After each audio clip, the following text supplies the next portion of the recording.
Bonjour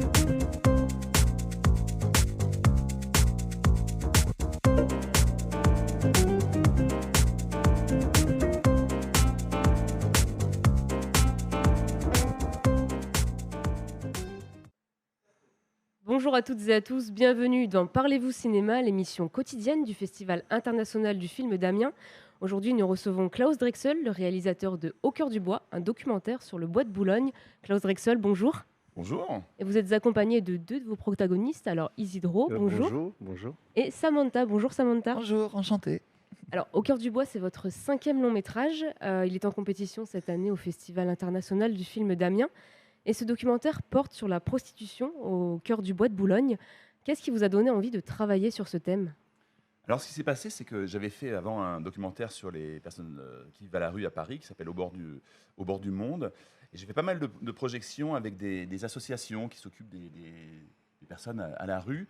Et l'une de ces associations s'occupe aussi des gens qui travaillent au bois de Boulogne. Et ils m'ont dit, mais est-ce que vous ne voulez pas faire un film sur ces personnes-là? Parce que tout ce qu'on voit à la télé, généralement, c'est très voyeuriste, etc. Et on ne connaît pas les personnes, on n'écoute jamais les personnes vraiment qui sont là-bas. Et c'est vraiment ce qui m'a séduit, parce que moi, je tiens à dire que ce n'est pas un documentaire sur la prostitution, c'est un documentaire sur des personnes qui se trouvent, en fait, travailler au bois. Et c'est ça qui nous intéresse, c'est les êtres humains, c'est de rencontrer des personnes, de découvrir des gens qu'on ne connaît pas. Euh, qui sont, qui font un métier en fait qui est déconsidéré par la population. Et comme ce métier, voilà, c'est une injure, on dit les putes, etc. Et en fait, finalement, on ne sait pas qui est derrière. Et c'est ça. Nous, l'idée, c'était ça, c'était d'aller voir ces personnes. Et c'est des vraies découvertes en fait que j'ai faites en allant au Bois de Boulogne et que le spectateur peut faire en regardant le film. Et justement, comment vous les avez rencontrées, ces personnes? Comment vous êtes immiscé dans le bois de Boulogne pour recueillir leurs paroles et pour les interviewer et les mettre dans votre film? Ben, vous savez, en fait, les choses sont toujours beaucoup plus simples que ce qu'on pense. Parce qu'on a toujours. C'était la même chose pour les sans-abri. Au début, je me dis, mais comment est-ce que je vais aller aborder ces personnes? Ou comment aller au bois de Boulogne et aller parler avec les personnes? Et en fait, j'ai l'impression que la société nous met dans le crâne une espèce de mur de verre qui nous sépare les uns des autres.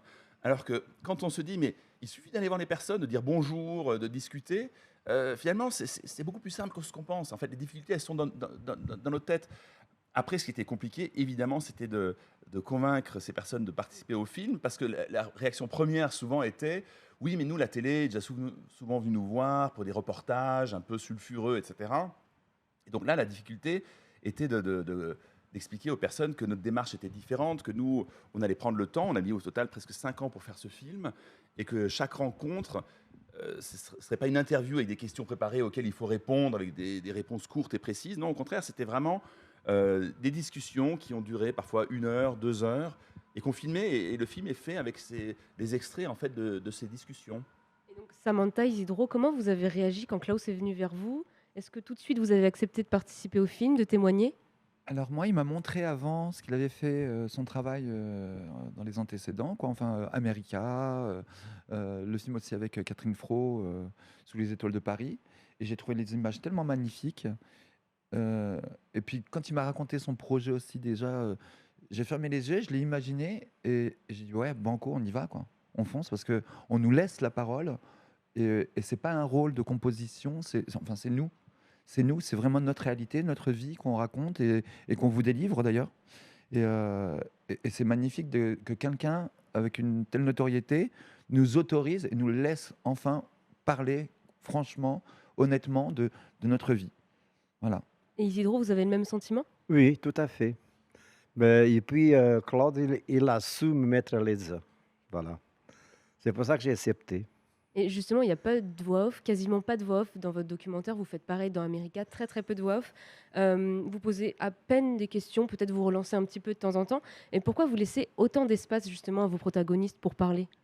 Écoutez, moi j'ai l'impression qu'il y a plein de manières de faire des documentaires, et il n'y a pas une manière qui est meilleure qu'une autre.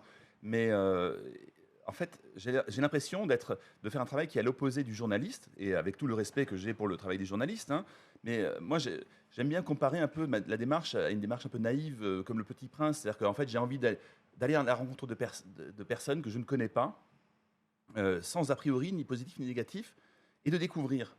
Et de la même manière, en fait, je ne documente quasiment pas avant de démarrer le film parce que j'ai pas envie d'avoir une idée préformatée, même qu'elle soit bonne ou mauvaise, hein, euh, en me documentant à l'avance. Et donc, pour moi, c'est vraiment ça qui m'intéresse, c'est d'aller découvrir quelque chose. Donc, plus je parle, moins on entend les autres. Et j'ai pas envie d'orienter des réponses parce que, finalement, si on a des questions préparées, ça oriente aussi la réponse. Donc, moi, ce que j'essaye, c'est de créer, de faire parler la personne. J'aime bien cette notion, le terme de maïoticien, comme disait Socrate, en fait, c'est de faire accoucher les personnes de parole, en fait, les amener à parler sans trop voilà, sans orienter les réponses. Et hier soir, vous avez projeté le film, du coup, au Festival du film d'Amiens. Vous l'avez présenté, vous êtes venu faire un débat. Et comment les gens reçoivent ce film? Alors, il y a une réception magnifique. Alors, le public amiénois est formidable, je tiens à le dire, parce que chaque fois qu'on avait fini les réponses, il y a eu des applaudissements, et puis les gens étaient enjoués, quoi. Ils étaient vraiment imprégnés de ce film, ils étaient encore sous l'émotion, parce qu'il y a de l'émotion aussi dans ce film, hein. Il y a des témoignages forts, il y a de la joie, il y a du rire, il y a un peu de tout, mais c'était génial, ils étaient vraiment en harmonie avec nous, il y avait un bel échange, un vrai échange, et j'ai trouvé ça formidable, quoi. Vraiment formidable, avec des questions vraiment pertinentes et concrètes. Donc c'était très très bien. J'ai un peu le trac, mais j'ai un peu le trac, mais ça a été. Ça a Oui, été quand même une oui, belle réception. Et puis, oui, tout à fait. un plaisir aussi de voir son film en festival, j'imagine. Ben oui, c'est génial, bah, surtout après la période qu'on a traversée, où tout était en visio, en virtuel, etc. C'est tellement chouette de retrouver du monde, de pouvoir échanger avec le public. Et c'est vrai que l'échange était vraiment bouleversant hier. Et c'est ce qui est chouette parce que forcément, comme je le disais, en fait, c'est pas un film sur la prostitution, mais sur les personnes qui travaillent au bois. Mais dès qu'on parle de ça, en fait, ça fait peur à tout, ça peut faire peur au public. Et le fait de voir une salle pleine avec des gens qui réagissent et qui sont contents. Et c'est un film qu'on peut même aller voir avec les enfants, parce que c'est un film finalement, même si le sujet fait peur, en fait, c'est un beau film sur la vie, je trouve, sur la vie de ces personnes. Et il y a des parcours totalement différents. Et c'est ce qui nous permet justement de comprendre que on peut pas juger un groupe de personnes ou quelles que soient les orientations, la profession, etc. Tout le monde est différent et je trouve qu'il y a des parcours, c'est ce que j'ai découvert aussi. C'est-à-dire que quand on commence le projet, on se dit, bon, quel genre de personnes vont être les gens que je vais rencontrer. Et en fait, on se rend compte qu'il y a des parcours tellement différents. Des personnes comme Sam qui dit toujours qu'elle est ravie de travailler au Bois de Boulogne parce qu'elle aime ça, et d'autres personnes, une personne comme Paola, pour elle, c'est l'horreur. Et moi, ça me déchire le cœur de voir que Paola doit venir au Bois de Boulogne pour travailler. Et je suis content pour Sam que ça lui plaise. Donc, et c'est ça qui est intéressant. On peut pas avoir il faut aller à la rencontre des gens et se défaire un peu de nos préjugés et de nos idées préconçues. Mais, justement, j'ai l'impression que vous faites du documentaire aussi pour ça, pour désamorcer les préjugés. Et puis, ça rejoint votre idée aussi de laisser beaucoup de paroles finalement en fait à vos protagonistes. Est-ce que là aussi, le but c'était donc de casser le cliché, de casser cette peur du Bois de Boulogne? Bah, si vous voulez, moi, c'est vraiment ce qui me porte quand je fais ce genre de film, c'est que je trouve qu'on est dans une société qui nous montre tellement les uns contre les autres, les hommes contre les femmes, les homos contre les hétéros, etc. Et je trouve que c'est horrible. Je trouve que le monde est tellement beau quand on s'intéresse à l'autre. Et ce qui est beau, justement, c'est qu'il y a de la diversité, c'est qu'il y a des gens différents. Moi, j'ai une vie assez classique. Je suis marié depuis 25 ans, j'ai 4 enfants, etc. Mais je suis heureux que dans ce monde, il y a des gens totalement différents, qui aient des modes de vie différents, qui soient différents. Et ça m'intéresse de rencontrer ces personnes-là. Et c'est ce que j'ai envie d'amener au public aussi, de s'intéresser à l'autre. Et je propose qu'on regarde la bande-annonce du coup de Au cœur du bois pour se donner une petite idée quand même de à quoi ressemble votre documentaire. D'accord. Allez, on lance tout de suite la Allons-y. bande-annonce. Se promener de long en large sur la chaussée en dévisageant les hommes dans le but de se livrer à la prostitution. Ouais, je l'ai appris par cœur, hein. Et paf, un petit PV.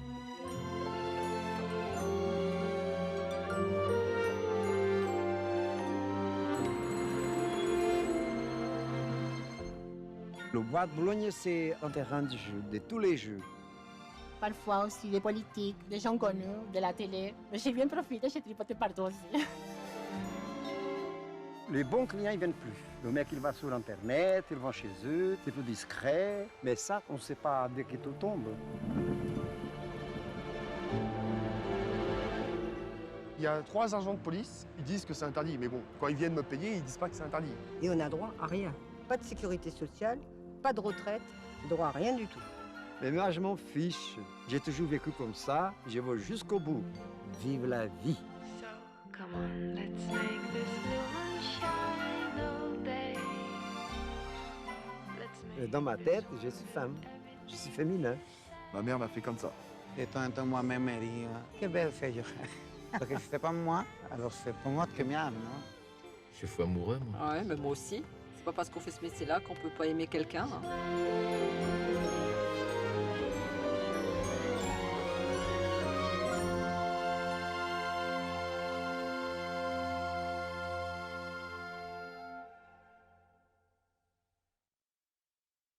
On regardait la bande-annonce de Au cœur du bois de Klaus Drexel qui est ici en plateau avec nous et avec deux de ses protagonistes, Samantha et Isidro. Alors, vous disiez juste avant qu'il y a une variété de personnes et que vous aimez aller rencontrer cette variété de personnes dans le monde finalement. Et moi, dans votre documentaire, ce qui m'a touchée, c'est qu'il y a des personnalités vraiment différentes. Je me souviens qu'à un moment donné, il y a une des personnes qui dit qu'elle est très triste et qu'elle a du mal avec le regard que les autres portent sur elle, en fait. Et d'autres personnes, notamment à la fin, qui dit ben moi j'adore la vie, profiter de la vie.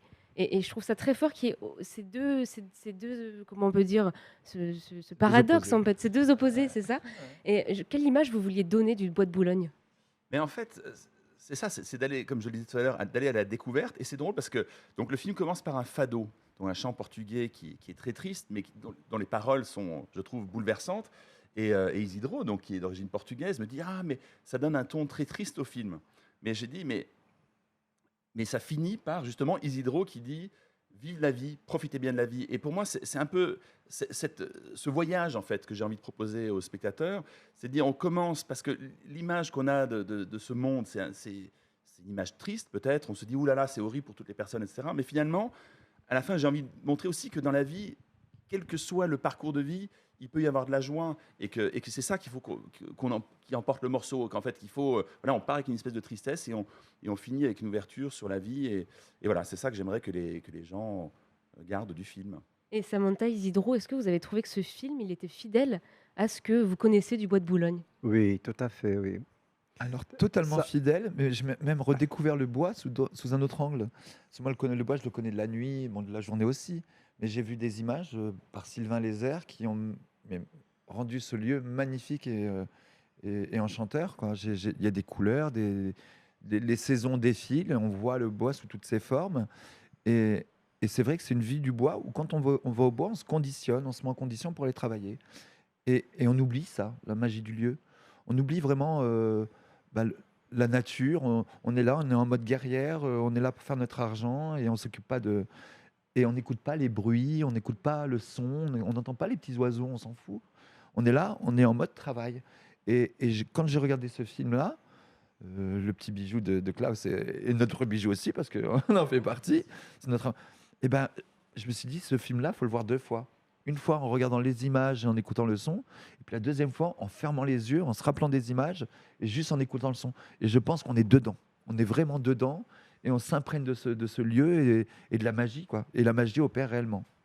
Et c'est un film qui a une forte portée politique aussi. Je crois que dedans, vous parlez de la loi notamment de pénalisation De clients, oui. des clients, Ah oui, qui est passée sous Sarkozy, il me semble, qui a en été 2000. horrible pour nous, horrible. Quelles ont été les conséquences pour vous? Est-ce que vous pouvez nous en parler un Ils ont peu? balancé une loi à la va-vite en ne pensant pas en retomber derrière. Parce que c'est bien beau de dire oui, pénalisation des clients, mais le client, il nous fait vivre. Il nous fait vivre, c'est grâce à lui qu'on mange, c'est grâce à lui qu'on se loge. Et quand on a les revenus divisés par 5, les personnes qui sont à l'hôtel, qui payent 60 € par nuit, n'y arrivent pas. N'y arrivent pas concrètement. Donc certaines filles se sont retrouvées à 3 dans un studio, à partager 600 € par 3, à manger un repas sur 2, à faire des... Parce que quand on dit pénalisation du client, le client, du fait de prendre le risque, soi-disant, impose des pratiques et impose ses tarifs. Donc la pipe à 20 balles, et ben, elle va baisser à 10 balles. Et puis si tu n'es pas contente, et ben, c'est pas grave, je vais voir ailleurs, parce qu'il y en aura forcément une qui acceptera. Et ils nous ont attirés et engouffrés dans cette misère. Vous voyez. Donc avant, on avait le pouvoir. Avant, moi, je peux vous dire que je refusais des clients. Non, je pouvais me permettre. J'avais ce luxe-là. Maintenant, je peux plus. Moi, je vais travailler. Je suis allé samedi, j'ai fait 20 balles. Dimanche, 20 balles. Lundi, magie, j'ai fait 40 balles. J'ai doublé ma... Mais c'est une horreur. On n'y arrive pas. On n'y arrive pas. C'est la précarité, en fait. Et c'est la précarité totale. Mais si on avait prévu de se dire, les prostituées, on accède au logement social, ou on peut avoir des aides, rien n'a été fait. Pendant le Covid, des putes, concrètement, crevaient la dalle. Parce qu'on n'a pas prévu. Des associations se sont liguées, le Bus des femmes, Accept ST, beaucoup pour faire des campagnes alimentaires et des distributions. Parce que les filles avaient faim. En France, comment peut-on avoir faim ? C'est dur quand même. Ouais, donc cette loi elle a des conséquences très très graves et en plus elle ne vous protège plus. Mais c'est criminel, même cette loi est criminelle envers notre communauté. Parce que Isidro, il a son appartement. Moi, j'ai eu la chance d'avoir mon logement, tout ça. Mais je pense à mes copines et à mes compatriotes là, qui sont dans le bois, qui sont en galère, qui vont à l'hôtel une fois sur deux pour prendre une douche. Moi, j'économise, mais je ne peux pas aller. Et puis qui restent la nuit, voir la journée dans le bois.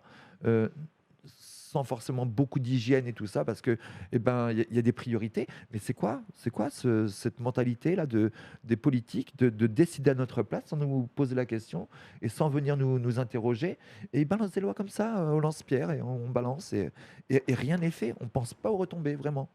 Comment vous faites pour vous battre pour vos conditions de travail? Mais je me bats plus. J'ai perdu courage. Voilà. Mais je vais plus au bois d'ailleurs. Je vais plus au bois, j'ai arrêté. C'est trop compliqué? Non, c'est pas compliqué. C'est l'âge aussi. Il y a des nouvelles qui arrivent. Moi, je suis du passé, voilà. Et pour revenir sur votre film, quand vous faites un documentaire comme Au cœur du bois, vous disiez tout à l'heure que vous n'imaginez rien au préalable. Vous y allez même sans vous documenter. Est-ce que vous travaillez toujours comme ça? En documentaire, oui, c'est la méthode de travail que j'ai choisie. Alors, parce qu'il y a deux choses. Il y a le fond du film et la forme. Alors la forme, ça c'est quelque chose qu'on prépare énormément. Et je travaille toujours avec Sylvain Lézère à l'image, qui est un photographe fantastique et qui pour moi est c'est une personne qui est très importante dans ma vie parce que voilà, on partage une vision des choses. J'adore faire des films avec Sylvain. On est parti faire America, on est partis tous les deux à l'aventure aux États-Unis. Donc ça, la manière de filmer, ça c'est quelque chose qu'on prépare de manière très précise. C'est-à-dire qu'il y a des plans fixes. C'est-à-dire qu'on n'a même pas le pied qui nous permet de faire des mouvements de caméra. On a un seul objectif, donc on ne peut pas changer la valeur de plan. Donc ça, on sait exactement la forme qu'aura le film. Mais en revanche, pour le contenu, en fait, je suis un peu le premier spectateur du film. C'est-à-dire que je découvre des choses en tournant. Et moi, j'ai envie de servir que de relais par rapport au spectateur. C'est-à-dire que j'ai envie que le spectateur ressente les choses comme moi, je les ressens en étant en Bois de Boulogne, en écoutant les personnes. C'est-à-dire que je ne sais pas ce qu'elles vont me dire avant de commencer à tourner. Mais j'ai l'impression que vous êtes un peu plus... vous explorez, en fait. Oui, c'est ça. J'ai envie de partir un peu en terre inconnue parce que c'est ce qui m'intéresse. En immersion. En immersion totale. Voilà, c'est ça, de se mettre un peu en danger, c'est ça qui est chouette. La prise aussi.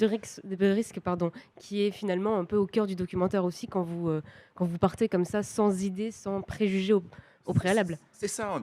Moi, le monde actuel, vous savez, on dit toujours pour votre sécurité, on fait ceci, votre sécurité, la vidéosurveillance, pour votre sécurité. En fait, moi, j'en ai marre de la sécurité. Prenons des risques. C'est ça. Non, mais je crois que c'est Balzac qui disait la vie s'il n'y a pas de surprise, la vie ne mérite pas d'être vécue. On a tellement on nous protège de tout. Le sol est glissant, attention, il y a des panneaux jaunes. Enfin, je veux dire, ok, très bien, j'ai pas envie de glisser si le sol est mouillé, mais se mettre en danger, c'est ça qui est génial, quoi. Et en plus, ce qui est dingue, c'est qu'on est capable de demander qu'il y ait davantage de sécurité, de faire attention. Et à côté, on est capable de casser les conditions de vie ou les conditions de travail de gens comme vous, par exemple. Les conditions de la prostitution ont été cassées. Nous, à l'époque, on travaillait avec tout le matériel et tout ça, tout ce qu'il fallait. On était au taquet et au top de la prévention. De la prévention des filles, maintenant, ils vont... malheureuses, tristes, affaiblies parce que on a faim. Si un mec arrive qui fait 2 mètres, il te met une claque, tu te relèves pas. Ouais. Il y a une violence aussi dans le bois, faut le dire. Il y a une violence dans le bois. Hein. Il y a eu des mortes, il y a eu des décès, même des décès de filles qu'on a retrouvées chez elles mortes, on ne sait pas comment. Vous en parlez dans le film. C'est ça. Laetitia, voilà, tu vois. Et je comprends pas. Et je me dis que on n'existe plus. On n'existe plus. On est là, on est des êtres humains comme vous et moi, comme vous et n'importe qui, et on n'existe plus. Moi, ce que je trouve particulièrement inique avec cette loi, c'est que c'est une loi qui, en plus, se donne bonne conscience. C'est-à-dire que moi, avant de connaître le sujet, j'entends parler de la pénalisation du client. Vu de l'extérieur, je me dis, ah, mais en fait, c'est une bonne chose parce que finalement, je voyais un peu les personnes travailleuses du sexe, en fait, sont les gentils, les clients sont les méchants. C'est un peu ce qu'on voit quand on sait pas. Et on se dit, ah, bah, oui, une loi qui pénalise le client, c'est finalement une bonne loi. Mais en fait, c'est comme si on disait, voilà, les boulangers, vous avez le droit de vendre des baguettes, mais dès qu'il y a quelqu'un qui sort avec une baguette de chez vous, il doit payer 1500 balles d'amende. Et plus personne va aller chez le boulanger. Et donc, et c'est ce que je trouve particulièrement violent, c'est cette bonne conscience que se donne cette loi en disant, ah mais non, on ne condamne pas du tout les personnes prostituées, on s'attaque aux clients, mais au final, c'est se me donner bonne conscience pour totalement détruire, ne pas du tout prendre en considération la vie de personnes qui sont concernées par cette loi. Alors déjà, à propos de America, il est sorti en 2017, je crois. 2018. 2018. Donc ce film donne à voir en fait les habitants d'une petite ville d'Arizona lors des élections de 2016. Et en fait, vous disiez que vous vous attendiez peut-être à voir des personnalités qui soutenaient Trump à fond, qui étaient vraiment embrigadées par les idées de Trump. Et finalement, vous êtes tombé sur des personnalités beaucoup plus complexes. Est-ce que ça a été la même chose pour Au cœur du bois? Mais oui, comme je l'ai dit tout à l'heure, c'est-à-dire que j'essaie toujours de partir comme avec une feuille blanche, quoi. Mais forcément, même qu'on le veuille ou non, on est préformaté. Et en allant en Arizona, j'étais persuadé effectivement de me retrouver dans un repère trumpiste, ce que c'est en partie, hein, et il y a pas mal Mais finalement, on se rend compte aussi quand on écoute ces personnes que leur vie, si les personnes sont amenées à voter Trump, alors évidemment, c'est pas du tout mes opinions politiques, mais c'est intéressant de comprendre pourquoi. Et c'est intéressant de voir aussi que dans ces petits villages en Arizona, dans les contrées trumpistes, il y a des gens qui sont complètement à l'opposé, qui sont totalement progressistes, etc. Et c'est intéressant d'aller voir. Et dans le bois, c'est pareil. C'est-à-dire que je ne connaissais rien à ce monde-là. Et voilà, j'ai découvert des personnes, en fait. C'est ça. Et donc, dans Au cœur du bois, j'ai l'impression qu'il y a aussi des thématiques. Je ne sais pas si c'est vous qui avez choisi de parler, par exemple, de l'argent, de comment vous en êtes venu à la prostitution, de parler de politique aussi, comme on parlait là de la loi de pénalisation des clients. Comment vous avez ensuite construit une narration ensemble, ou vous, après au montage, pour le film, en fait? Oui, alors ça, on dit toujours un film du réalisateur, ce qui est, je trouve, un peu injuste, parce que c'est vrai que c'est une vraie collaboration. C'est-à-dire que le film ne serait rien sans les témoignages des personnes qu'on a filmées, sans le travail de Sylvain, sans le travail du son. Et pour moi, il y a un travail qui est extrêmement important, c'est le travail que je fais au montage avec Anne Souriau, ma monteuse, qui est formidable, parce que, vous savez, on commence en fait nos journées de travail, souvent, pas à la table de montage, mais on prend un café pendant 30 minutes, 1 heure, on discute de l'état du monde. Et Anne, en fait, s'imprègne un peu de tout ça, de ma vision que j'ai du monde, etc. Et elle essaye dans les centaines d'heures de rush qu'on a finalement du film, de faire un film d'1 heure et demie et de construire une espèce de narration comme ça. Et comme je le disais tout à l'heure, voilà, là on part un peu de la tristesse et on va vers la joie.